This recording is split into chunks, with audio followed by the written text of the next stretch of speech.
కలుషితమైనటువంటి నీటి వల్ల డయేరియా తోటి అత్తలాకుతలం అయిపోతా ఉన్నది.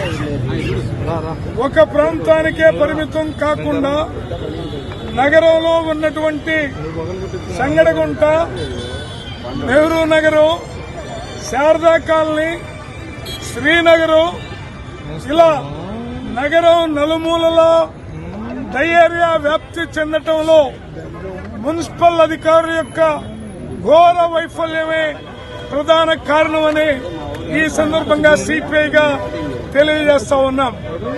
ఇవాళ పద్మ అనేటటువంటి శారదా కాలనీ అమ్మాయి కలుషితమైనటువంటి నీరు తాగి చనిపోయిందని ఇవాళ లోపలికి వెళ్తే ఆ పేషెంట్ తో పాటు అనేక మంది డయేరియా బారిన పడినటువంటి వాళ్ళు ఇప్పటికి కూడా 18 మంది వరకు ఇంకా ఇదే హాస్పిటల్లో ఉన్నారు.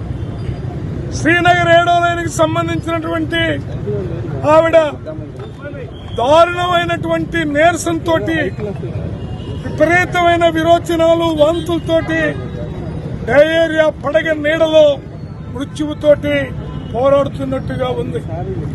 ఈ సందర్భంగా ఈ ప్రజల్ని కాపాడవలసినటువంటి నగరపాలక సంస్థ అధికారులు ఈ విషయంలో ఇంత దారుణమైనటువంటి నేరపూరితమైన నిర్లక్ష్యాన్ని వహించడాన్ని సిపిఐగా ఖండిస్తా ఉన్నాం.